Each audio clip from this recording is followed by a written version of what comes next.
اور عموماً یہ دیکھا گیا کہ رسول پاک صلی اللہ علیہ وسلم وہ ذات جن کو اسوہ حسنہ بنا کے بھیجا گیا،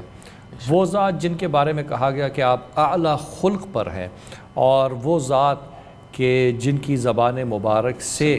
ہم تک قرآن پاک پہنچا ہے، اور وہ جو قل کے مصداق ٹھہرے آیات قرآنی میں، کتنا ضروری ہے اس ذات کی سیرت کو جاننا؟ بسم اللہ الرحمن الرحیم۔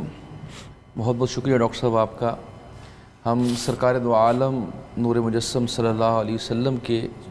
اسوہ حسنہ کی بات کر رہے ہیں۔ لوگ جانتے ہیں کہ آقا علیہ الصلوۃ والسلام کا جو سیرت کا لفظ ہے یہ تو بعد میں مستعمل ہوا، یعنی آقا علیہ السلام کے عادات، آپ کے اخلاق، آپ کے محاسن، اور جو بالخصوص جو 23 سالہ زندگی اعلان نبوت کے بعد آقا علیہ السلام نے گزاری، اس کا احاطہ کرنا، اس کا جاننا، یہ سیرت النبی صلی اللہ علیہ وسلم کہلاتا ہے۔ آپ نے سوال کیا کہ بطور مسلمان ہمارے لیے کتنا ضروری ہے کہ ہم آقا علیہ الصلوۃ والسلام کی سیرت کا اور اس کو جاننے کی کوشش کریں۔ دیکھیے، جب بھی کوئی شخص کسی کو مانتا ہے، کسی کو تسلیم کرتا ہے، تو اس کو جاننے کی کوشش کرتا ہے۔ یہ ایک عمومی ایک فطرتی تقاضا ہے۔ جب بھی کسی انسان کے ساتھ انسان کا تعلق جڑتا ہے،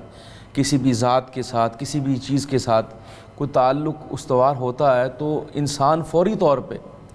یہ کہتا ہے کہ جس کو میں مانتا ہوں، جس کے ساتھ میں اپنا تعلق بنانے لگا ہوں، اس کے بارے میں جاننے کی کوشش کرتا ہے۔ تو جب انسان اس کو جان لیتا ہے تو پھر اس کے ساتھ کمٹمنٹ اور اس کے ساتھ جو محبت و وارفتگی ہے اس میں اضافہ ہو جاتا ہے۔ تو جو آپ نے سوال کیا کہ سیرت کیوں ضروری ہے، کیونکہ ہم حضور اکرم صلی اللہ علیہ وسلم کو اللہ کا آخری اور سچا رسول مانتے ہیں، لہٰذا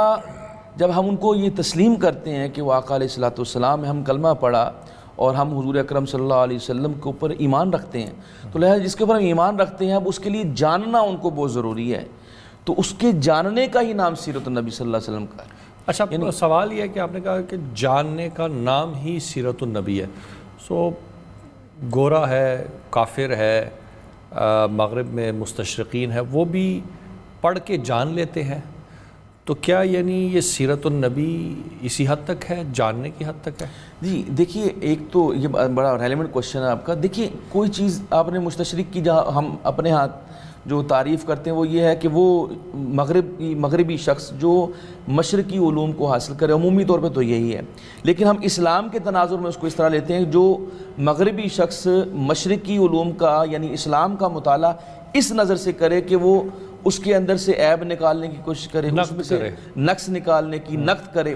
تو تنقید کرنے کی کوشش کرے، تو وہ اس حوالے سے سوچتا ہے۔ میں نے پہلے بات کی ہے کہ ہم آقا علیہ الصلوۃ والسلام کو، یعنی وہ جو شخص جو پڑھتا ہے وہ حضور اکرم صلی اللہ علیہ وسلم کو اس حوالے سے پڑھنے کی کوشش کرتا ہے کہ میں اس میں نقد کرنے کی کوشش کروں، وہ ان کو رسول اللہ صلی اللہ علیہ وسلم نہیں مانتا، یہ اس کی ایک پرابلم ہے۔ لیکن جب کوئی شخص حضور اکرم صلی اللہ علیہ وسلم کو مان لیتا ہے، ان کو آخری نبی مانتا ہے، تب وہ حضور کا مطالعہ کرے گا۔ مثال کے طور پہ آپ اس کو قریش مکہ کے حوالے سے مثال دے سکتے ہیں کہ حضور کے سامنے ان کے شب و روز گزرے ہیں، اور ان کے اندر ہی پھر وہ صحابہ تھے، اہل بیت تھے جنہوں نے حضور اکرم صلی اللہ علیہ وسلم کو نبی تسلیم کیا، رسول تسلیم کیا، اور انہی کے سامنے ابو جہل بھی ہے، ابو لہب بھی، اور دیگر لوگ بھی ہیں، ولید بھی ہے۔ تو وہ دیکھتے ہیں حضور اکرم صلی اللہ علیہ وسلم کو صادق و امین مانتے ہیں، لیکن اس کے باوجود وہ اپنی ضد اور انا کی وجہ سے یا ہٹ درمی کی وجہ سے آپ کہہ سکتے ہیں، یا پھر اللہ تعالیٰ نے ان کی آنکھوں پہ اور ان کے ذہنوں کے اوپر ایک عقل کے اوپر پردہ ڈال دیا تھا، جس کو اللہ تعالیٰ فرماتا ہے ختم اللہ علی قلوبہم وعلی سمعہم وعلی ابصارہم غشاوہ۔ تو وہ ایک پردہ جو آنکھوں اور انسان کی بصارت کے اوپر، انسان کی سماعتوں کے اوپر آ جاتا ہے، تو وہ پردہ ان کے اوپر پڑا ہوا تھا۔ تو یہ جو مستشرقین ہیں، ان کا بھی جو کامن فنومینا وہ یہی ہے کہ قریش مکہ کی طرح ان کے ہاں بھی وہ پردہ ہے، وہ آقا علیہ الصلوۃ والسلام کی حقیقت کو نہیں جان پاتے۔ اچھا، سوال یہ ہے کہ سیرت کو جاننا یا سیرت کو جاننے سے کیا کردار ساری ہو جاتی ہے، اور پھر یہ ہے کہ جب ہم سیرت کو جانتے ہیں تو سیرت کو جاننے کے بعد سیرت کو مانتے بھی ہیں بعض لوگ کہ جی بالکل ایسا ہی ہے، یہی خصائل تھے، یہی خصائص تھے، یہی کردار تھا. تو کیا ماننے کے بعد پھر اس کو اپنانے کا عمل بھی نہیں ہونا چاہیے؟ تو یہ 3 لیولز بیسیکلی ہو گئے. تو ابھی تک جتنی بھی بات ہو رہی ہے وہ جاننے کی حد تک اب محدود ہے. تو اگلے جو مرحلے ہیں وہ کب پورے ہوں گے؟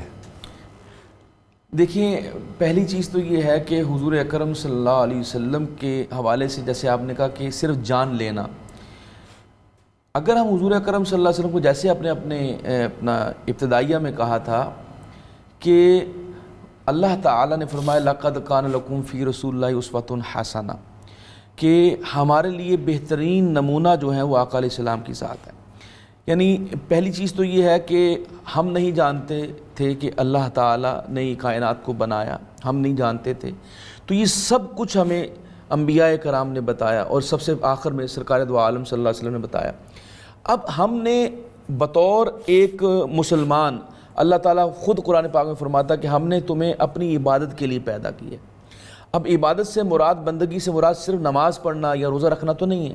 یعنی کلیتاً اللہ کے آگے سرنڈر کرنا، اللہ کے آگے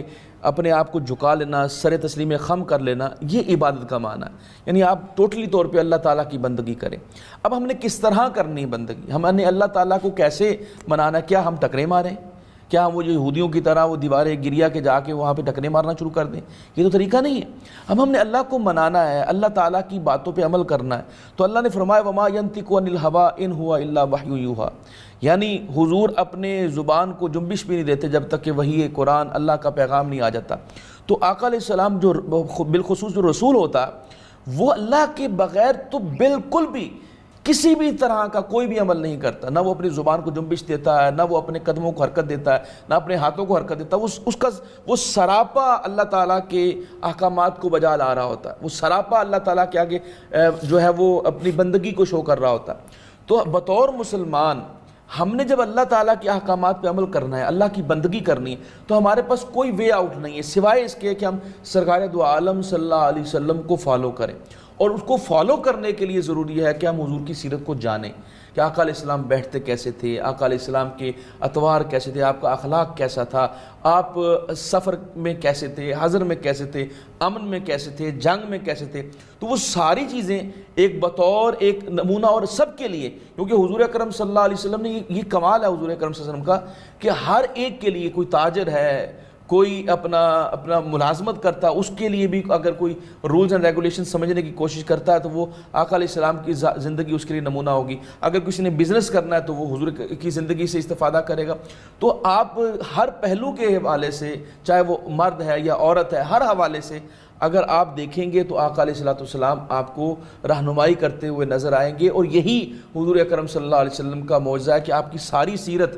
جو ہے وہ سراپا معجزہ ہے. اسی لیے